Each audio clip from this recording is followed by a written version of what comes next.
I'd like to say good morning to everyone and welcome to the teaching part of our service. The service is nearly halfway over, more than, and so a welcome in the middle of the service might seem a little odd, but for me, I'm grateful for this opportunity to teach, and it's been a while since I've been up here.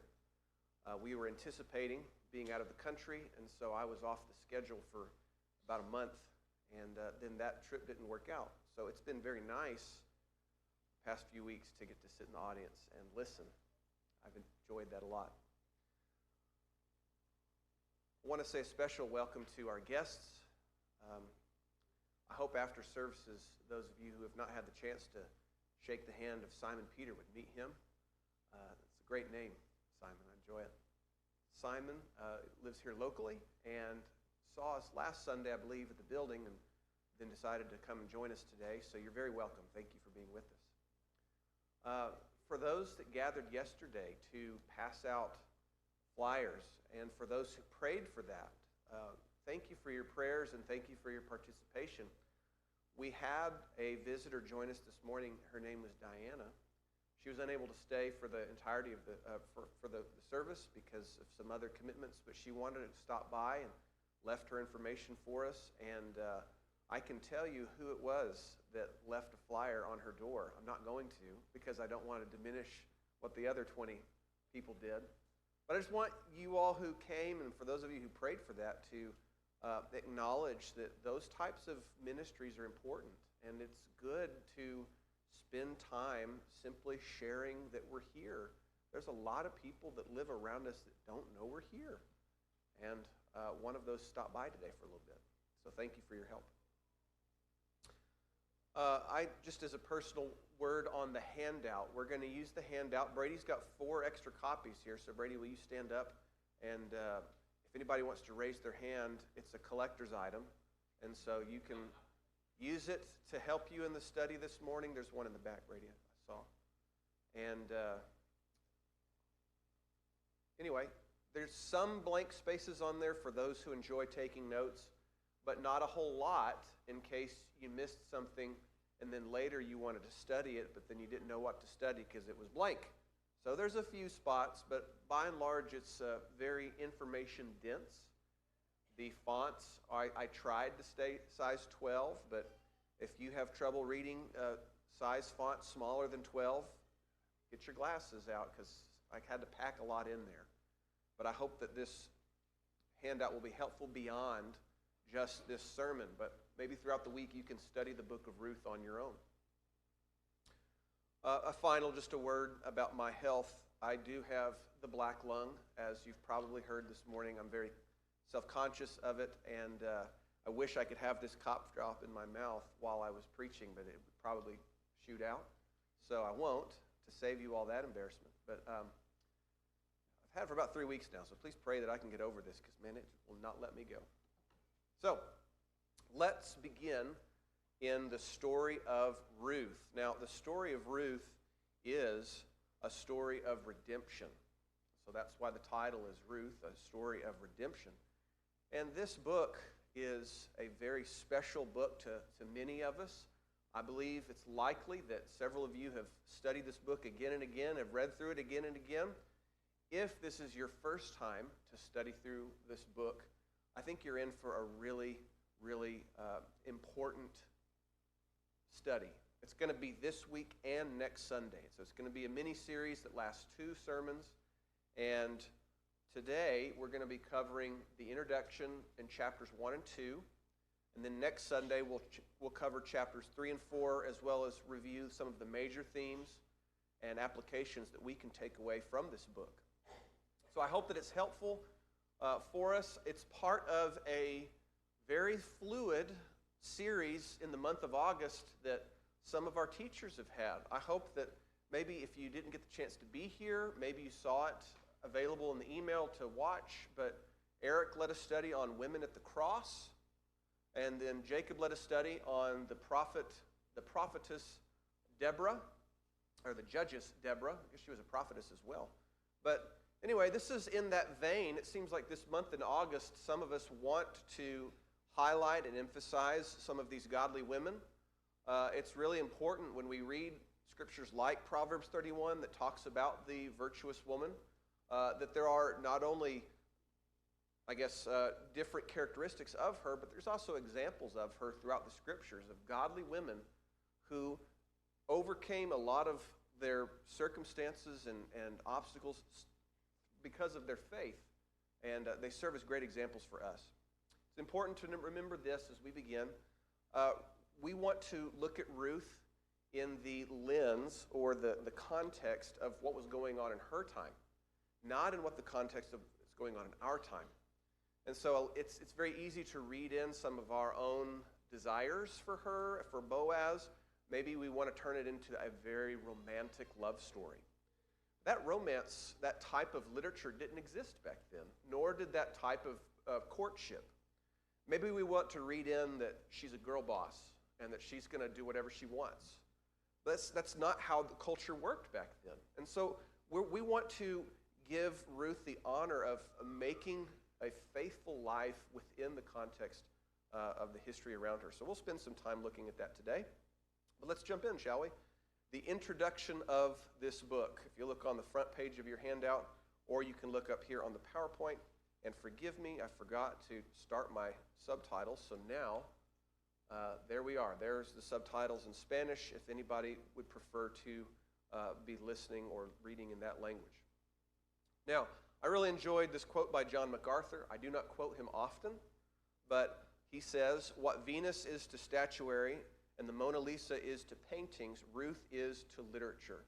And that's true. There is something very special about this Bible book that many of us see, that her character really is kind of what we want to emphasize about what a godly woman can be in whatever circumstances she's in. The author is unknown, and there is a typo, so one of the favorite things I know people love to do is to share the typos with the preacher. So if you look on your handout, it says the author is no, but it really is unknown. So it could be Samuel, but we just do not know. Approximately 1000 BC is when it may have been written. It's a historical narrative, meaning it's a true story, written in narrative form. And then finally, we can know that by working backwards in time from David's reign, approximately 1011 to 971 BC, we could back up the time period of Ruth. It may have been during the judgeship of Jair, around 1126 to 1105. So let's look at these verses. We're still in an introduction, even though we're looking at chapter 1. It says, "In the days of the judges ruled, there was a famine in the land, and a man of Bethlehem in Judah went to sojourn in the country of Moab, he and his wife and his 2 sons. The name of the man was Elimelech, the name of his wife Naomi, the name of his 2 sons were Mahlon and Chilion. They were Ephrathites from Bethlehem in Judah, and they went into the country of Moab and remained there." Now, we're going to focus on a few things. This is in the inside of the first page of the handout. The text is quite small for this handout, so you might want to look up on the screen if you're interested in the information. The judges ruled for about 400 years, give or take, from around 1400 BC when Israel crossed the Jordan River and then conquered pretty quickly the Promised Land. And then during that time period, a cycle would happen. And I'm going to show you some information of that cycle. But the cycle involved times of oppression and then times of judgeship. And so the oppression would be local Canaanite nations ruling over the Israelites, followed by a judge who would basically be the one to deliver them from their bondage and then rule over them in such a way. He's a very important executive type of person. And you have these judges, and then towards the end we see several of them overlapping, and that's where we eventually get to King Saul and King David. And during this time, what was supposed to be happening was that the Israelites would go into the land of Canaan and then cleanse the land of Canaan. They were supposed to be a holy people. What they turned out to be was a Canaanite people. And time again, they did not take care of those who were around them. And as a result, they became like them. And so the book of Judges shows this cycle spinning around and around, where they would start by worshiping false gods, then they would be oppressed by a local nation. They would cry out for deliverance and repentance. They would be delivered by the judge, and then they'd have a time of prosperity. And then during that time of prosperity, they would look back and see that they wanted what the other nations had. And so it spins out of control. And the book of Judges ends with a pattern of phrases. 4 times it says, in those days there was no king in Israel. 2 times it explains, and everyone did what was right in his own eyes. And the idea is that this is a turbulent time, a lawless time, and especially for somebody who had very little power, very little control, it would be difficult to be faithful to God and to be safe in this nation. So here's a great theme. While Joshua and Judges emphasize the legacy of the nation and their land of promise, Ruth focuses on a seemingly insignificant woman, the need for faithfulness among everyday Israelites, and the lineage of David. So here we are in verse 2. This is the family tree. You've got Elimelech married to Naomi. They have 2 kids, Chilion and Mahlon. And eventually Chilion will marry Orpah, which I've said this joke probably 10 times, but bear with me. I believe, a Google search could confirm this, but I believe that Oprah, our famous celebrity, is named after Orpah, but it was a typo on her birth certificate that led to that. So there you go. Mahlon married a Moabite woman named Ruth. And so their names, if you wanted to fill these in on that first page, Ruth in Hebrew means friendly. Naomi means pleasant. She's going to ask for people to call her Mara. Mara means bitterness. We'll find out why. If you haven't read this story before, we'll find out why she asks others to call her bitter in just a little bit. Boaz, whom we haven't met yet, but is a main character in this book, his name means in whom there is strength. Then you've got Elimelech, that's Naomi's husband. My God is king. That's a good name. Mahlon and Chilion, sick and pining, not good names. I don't know what motivated them to, my firstborn, you shall be called sickness, And yet that's the way it goes. Orpah is a Moabite woman. She's the wife of Chilion. And then there is one final character, the closer relative, and he is the closer relative. There's some Hebrew there, but I decided it would be quicker if we just described him as he is, a closer relative. It also says that this Hebrew family went and sojourned in Moab. Now on the right is a picture of what that would be like, and I think you have some in your handout as well. They're in Jerusalem, or Bethlehem, near Jerusalem, and during the famine, they're going to cross over and down into the country of Moab. And what we want to do is appreciate the context of what happens in these few words, right? And so context can mean any number of things, the historical, cultural, geographic, but also the literary, linguistic, and visual. And what I'm going to have you do, and you'll notice on your handout several times on it, there's going to be a pair of glasses, right? So we're going to put on the eyes of a Jewish reader. We've been doing this at home lately, and I've realized that it's kind of distracting. So I'm going to share it with you and be distracting here as well. But I'll tell the kids as we read, I say, I want everybody to put on their Jewish reading eyes. And then one of them will go like this and put it on and start looking around at the others, and then they're all trying to figure out how to do it. But what we're going to do as we read through this is we're going to put on these glasses just for a moment at a time and appreciate some different things like a Jewish reader would. For example, how would an Israelite view the Moabites? So you and I, when we read just 2 verses and it says that they left Bethlehem and went over to the Moabites, we're going to say they moved. But an Israelite reader would clutch their pearls. Oh, they went where? Well, why would they do that? Genesis 19 says that Moab was Abraham's incestuous great-nephew. So there's an odd beginning to the Moabite people. In Numbers 22, the king of Moab tried to curse Israel when they crossed over. He did not like them. And in 25, Israel joined Moab in idolatry and fornication and ended up killing a lot of the people in God's righteous vengeance. In Deuteronomy 7, there is a command, don't marry foreign women, especially Moabites. In Deuteronomy 23, it says, no Moabite, even to the 10th generation, can enter the assembly of the Lord. And then finally, in Judges 3, Moab was subjugated for 18 years under Eglon, who has a really interesting story in his own right. And I leave that to you to look up. But if we're Israelite readers and we put on these glasses, we know that they've really given up a lot. They have sacrificed their integrity, their faith in the Lord that He would provide, and they've looked for another place where they could be taken care of away from His care. So at the top of page 2, as we end the introduction, I just want to ask you, why do you think Ruth is in the Bible? Why is it here? Well, it has literary significance. It's a redemption narrative.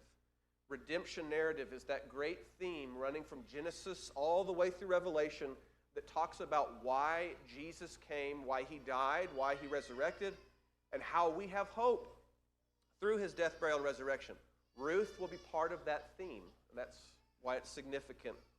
It's also historically significant because this is God's providence in the lives of ordinary, faithful people. Ruth is not a queen. She's not a chieftainess. She's not a judges, right? She's just this woman who has had some extraordinary circumstances happen in her life, and she responds faithfully. I believe it also shows the pivotal role that women play in accomplishing God's plan. This is great historical significance. And finally, there is messianic significance because Jesus Christ is the son of David, and Ruth is in the Bible, specifically in this place, to give credibility or legitimacy to David as king. So as we get to that part and you see the genealogy, it's to prove that he was worthy of being king. Well, that means Jesus is worthy of being the son of David. Okay, here we go, chapter 1. And we'll go a little bit quicker, you might think, than what I just did. I'm going to do an overview of several verses.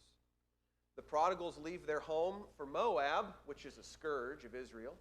Chilion and Mahlon marry Moabite women. Elimelech, Chilion, and Mahlon die. They're out of the story. And the death of the men motivates Naomi to return to Bethlehem. So all of that happens very quickly. So we'll read verse 8 and 9. Naomi said to her two daughters-in-law, "Go, return each of you to her mother's house. May the Lord deal kindly with you as you have dealt with the dead and with me. The Lord grant that you may find rest, each of you in the house of her husband." Then she kissed them, and they lifted up their voices and wept. Well, we need to put on our Jewish reading glasses again, because there's something going on here about widows in ancient Middle Eastern cultures. You and I might read that and think, Naomi's kind of cold as ice.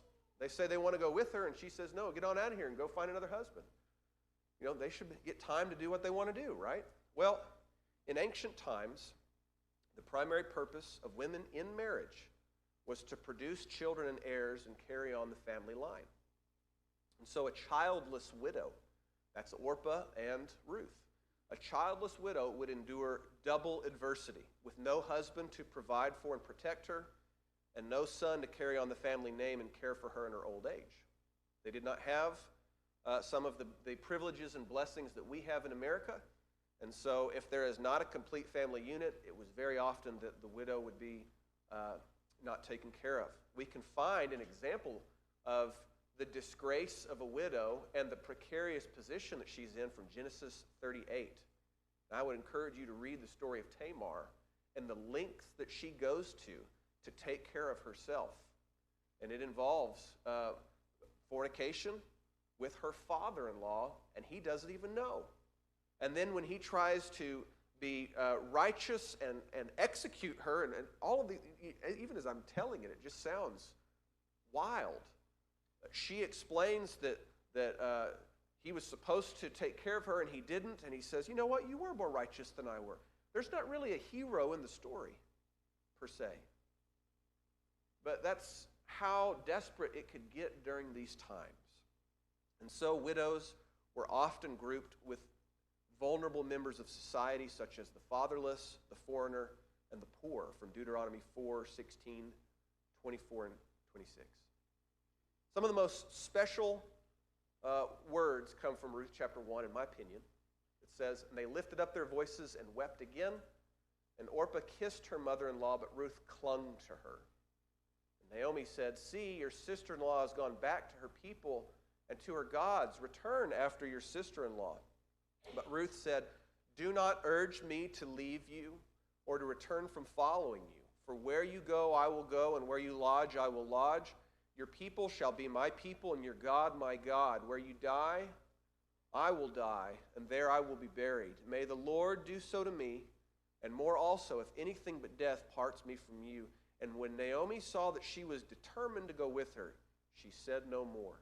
There's a little bit more to the narrative of chapter 1, but I'd really like to focus on this aspect of Ruth being a determined woman. And what we're going to do for the next couple minutes, she was determined, and you need to be determined. What's the connection we're going to try to make? Man or woman, brother, sister, you need to be determined as well. Ruth was determined because she left everything behind.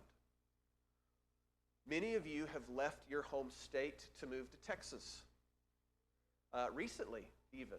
And so those of you that have done that recently know that moving just from one house to another can be stressful enough, but the additional stresses of moving maybe from the culture of your state to the culture of Texas, the climate of your state to the climate of Texas, the friendships of your state to the newness of Texas. And that's just in our country where we have a lot in common. Ruth leaves everything behind. She is loyal to Naomi unto death, her mother-in-law. It's not mom. Naomi did not raise her. They met as adults, and then she lost her husband, but is loyal to Naomi unto death. And she is faithful to God.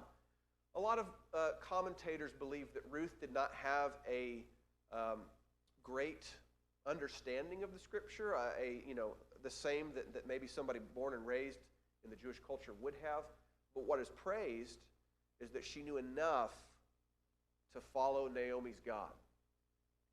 So I want to read this quote to you. It's in your handout. To me, this is a very special connection between her and you. All right? Naomi's relationship with God made an impact on Ruth. This is striking because Naomi did not have an easy life. She had been widowed, had lost both her sons, and believed that she had caused each calamity by her disobedience. Yet she still honored and loved the Lord. People should be able to look at your life just as Ruth looked at Naomi's and say, "I want your God to be my God." Your trust in God and turning towards Him in tough times will often be the thing that draws others to God. Have you thought about that? Have you thought about how your neighbors, your coworkers, your family will look at what you're going through and say, "I want your God to be my God"? So let's talk about that. Beyond Ruth, here are a couple of scriptures that I want to share with you. But really, this little section in the handout is intended for you to have conversations with your family and friends later. I want you to go home. Maybe it's a Bible study this week sometime, but you need to ask each other, how can we be determined like Ruth was? That's your homework. Here's a couple scriptures. James chapter 1, verse 12. "Blessed is the one who perseveres under trial, because having stood the test, that person will receive the crown of life that the Lord had promised to those who love Him." Romans 12, verse 11. "Never be lacking in zeal, but keep your spiritual fervor, serving the Lord. Be joyful in hope, patient in affliction, faithful in prayer." I won't comment too much on these scriptures or the idea of determination other than this. Sometimes it's very easy for you to feel like, I'm going through a lot right now, so I'm just going to focus on me. And once I get all my ducks in a row, then I'll be able to go out and help others. And what I'm about to say, I hope that we can have a very balanced view of. Please do not hear that Jonathan only believes this and not that. I do believe there's times where we have to have a healthy sense of self and boundary. But just know this, if your life is only revolving around you and your needs, and none of your life is about helping others, serving others, interacting with others, they will never get a chance to see what you've overcome or what you are overcoming. And so my challenge to you is, even when you have great struggle, do not close out others. Do not wall yourself off to where you're going through life all by yourself. Be determined. Be steady. Be faithful. Be like Ruth. She's not only determined, she's a woman above reproach. So here we are. This is our last part of this study, and then we'll do chapter 3, 4, and major themes next Sunday. So here we are in Ruth chapter 2. I tried to have some pictures that would show some things that I think are important. I like this one because you're able to see it. What does she have tucked in her belt? Little strands of wheat or barley. So we'll talk about that in just a moment. Let's read this scripture. Now Naomi had a relative of her husband's, a worthy man of the clan of Elimelech, whose name was Boaz. And Ruth the Moabite said to Naomi, "Let me go to the field and glean among the ears of grain after him, in whose sight I shall find favor." And she said to her, "Go, my daughter." So she set out and went and gleaned in the field after the reapers. She happened to come to the part of the field belonging to Boaz, who was of the clan of Elimelech. Were you able to see the patterns? There's a couple things I want to emphasize. Verse 1 and 3. This Boaz guy is related to Elimelech. What could that mean? And then verse 2, it's not really a pattern, but there is a phrase there. Let me go in the fields and glean. We need to put on those Jewish reading glasses one more time. Twice, actually. But right now we're going to talk about ancient Israelite practices during harvest time. It's exciting stuff, isn't it? I mean, I'm jazzed. Leviticus 19 and 23 are scriptures that talk about how if your field is a square, you harvest it like a circle. And so those corner spots are the leftovers for the poor and the foreigner, so that they could go and glean. Also, in Deuteronomy 24, as the reapers were going along and they're going to be hacking up the barley or the wheat and put them into the sheaves, a strand might fall out. They're not supposed to pick those up. So they keep hacking and putting them in bundles, hacking and putting them in bundles, and when the little single things fall out there, they just keep going, and right behind them comes the poor. And the poor are able to pick them up one at a time, and they tuck them in their belt, or they hold on to them, which is like that picture. So gleaning means to pick up the leftovers, and a poor widow could be able to scrape enough together to feed herself, maybe if she had others with her, but she's going out for her daily bread, right? You work and you eat. That's kind of the system that's in play here. But I want to just emphasize this one more time. The countryside and the field could be a very dangerous place. Ruth chapter 2, verse 9, and actually later, Naomi, there's a later verse that goes along with it as well. But then Deuteronomy 22, verse 27, it seems as though out in the field, young women could be assaulted. There's a law about it, that if a young woman is assaulted in the field, the man is put to death, but not the woman, because she's out by herself and could not cry out for help. So it's really important that you were able to go to a field of somebody who was worthy, meaning they made sure that their workers protected you and didn't take advantage of you. Now, several things happen in this summary, but here's Boaz and Ruth.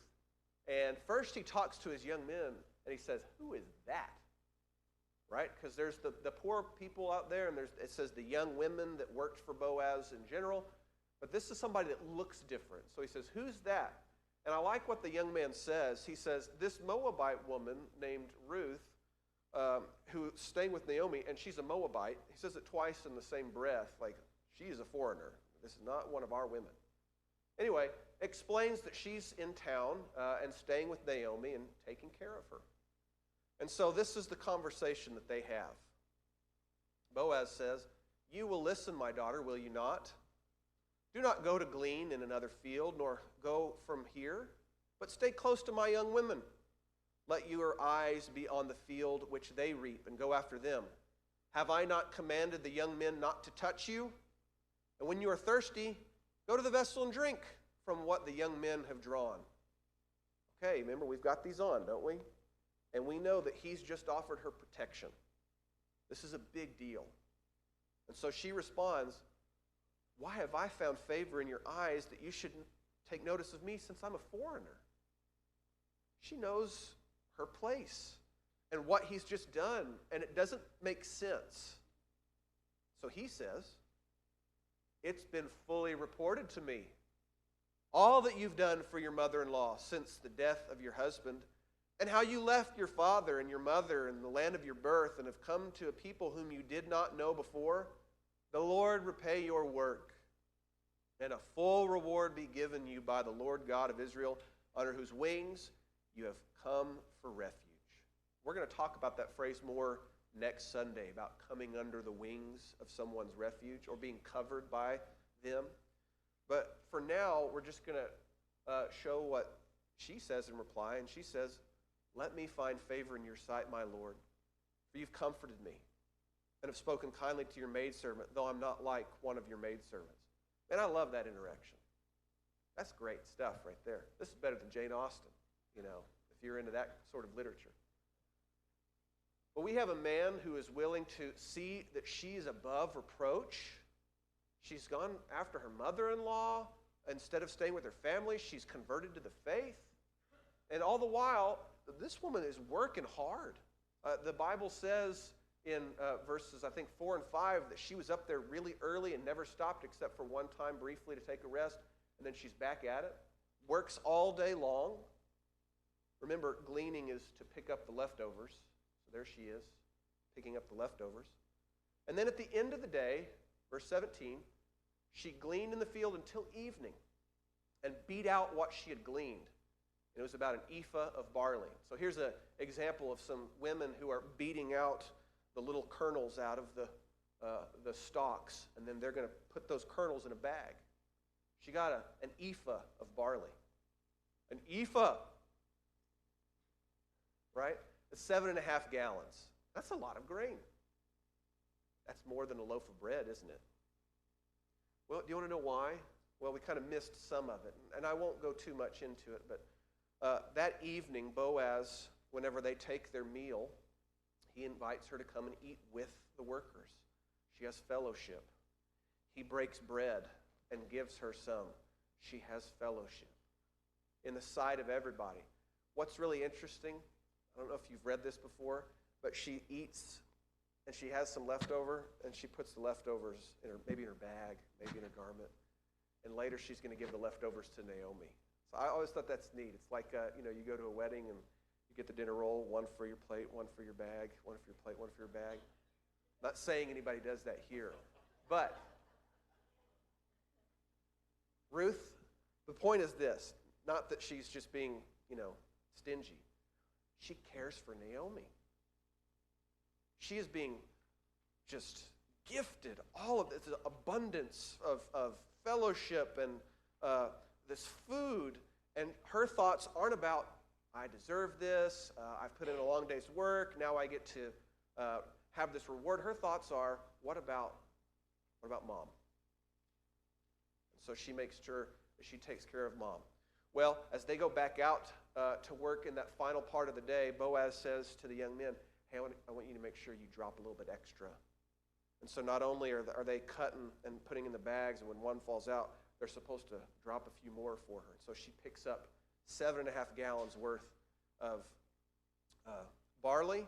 And this is a great celebration for her because that means they get to eat and they're going to have leftovers. So that means they get to sell it. So they can now start to rebuild a life here. Now, this isn't just one day. The very last verse of chapter 2 says that she does it for all of the barley harvest and the wheat harvest. She is working hard for months. That's important. She didn't just put in a day's work. She put in a lot of work. And she summarizes, I met Boaz. And Naomi says, hooray, he's our kinsman redeemer. Well, it's time, the final time, to put on our glasses, and then we will make some applications and be done. The kinsman redeemer, in Hebrew, the goel. Here are some scriptures that talk about the goel. This is a duty that an Israelite man would have to perform in one of four ways. First, he was the redeemer of a family in bondage. So in their custom, if you couldn't pay your debts, oftentimes you sold yourself for a number of years to pay off your debts. Well, if your family didn't like that, the goel could come and redeem you, pay off your debt and say, you're free. The goel could redeem the dead's inheritance. Remember, they live in a small nation surrounded by Canaanites, and so they need to make sure they preserve their land. And if somebody dies, it's up to the goel to go and make sure that that land stays within the family. They also would redeem the dead's widow. And so the idea here is if the available man who is in the family would take on his dead kin's widow, and then through the children that they would produce, that firstborn especially, but would be in the name of the dead relative. Now, one that doesn't come into Ruth at all, but is a function of the goel, is he was the avenger of blood. And I just invite you to look that up on your own time. Suffice to say, if somebody accidentally killed somebody else, manslaughter, how do you get justice for that? Well, you would run to a city of refuge, and you had to stay there. And if you ever left the city of refuge, if the goel found you, he could kill you by law. So this is a very significant position, right? That's why when we read that the kinsman redeemer is Boaz, we think, wow, this guy's really important. Here's a couple more things I want you to think about. Four, actually. The goel has to be related. Can't just be a stranger. He has to be willing. You can't force him. He has to be free himself. Those who are enslaved cannot free enslaved. And he has to be able to pay the price. So he has to have the means to pay. I want you to put on your redemption glasses now. Okay? Who do we praise? And why do we praise him? Think about it. Okay. Ruth chapter 2, woman above reproach. She's above reproach because she stayed loyal to Naomi and served her mother-in-law faithfully. She is knowledgeable of God's law, I believe, and others as well who write about her believe that she knew what the laws were on gleaning. And she worked hard. As simple as that. Well, what about us? Beyond Ruth, how are we to be above reproach? Well, Colossians 1:21 says, "And you, who once were alienated and hostile in mind, doing evil deeds, he is now reconciled in his body of flesh by his death, in order to present you holy and blameless and above reproach before him." Okay, that still might be an odd phrase. If I were to tell you, you have to be above reproach, you'd be like, what does that mean? Well, here's kind of the qualifiers. If you continue in the faith, stable, steadfast, not shifting from the hope of the gospel that you heard. That's part of it, but the idea is simply that you're blameless. Nobody can bring up steady accusation against you. Now, come on. We've all done what is wrong, and it's very easy to bring up what you and I have done that's wrong. But there's a difference between Jonathan did this and Jonathan keeps doing this. To be blameless means you're not doing this all the time, even if you do slip up from time to time. Now, to our leaders, I want you to know that deacons are called to have this quality in 1 Timothy 3:10. Elders are told twice in Titus 1 verse 6 and in verse 7. So for those who shepherd and for those who serve, you specifically have been called to be above reproach. That doesn't mean the membership gets out of it, but it just shows how serious this command is. Okay, here we are at the gospel invitation. And I want you just to know this. If Ruth was determined and she was above reproach for the rest of her life, she would still be a poor widow without protection. And we, like her, need a kinsman redeemer. So that's the gospel invitation. You can do all things right. You can be determined and you can be loyal and you can be above reproach, but you know what? The moment that you sinned, you fell into spiritual bondage and you can't get out. So tomorrow, or next Sunday rather, we'll talk about how she was redeemed. And we'll talk about how we're redeemed. Until then, we offer the gospel invitation that we do every Sunday, and that is if somebody would like to publicly declare their allegiance to Christ, whether to become a Christian or whether to return to the faith, either becoming a Christian through baptism or returning through confession and repentance, then we have a time during this song where you can come forward and make yourself known and your request known. Please come as we stand and sing a song.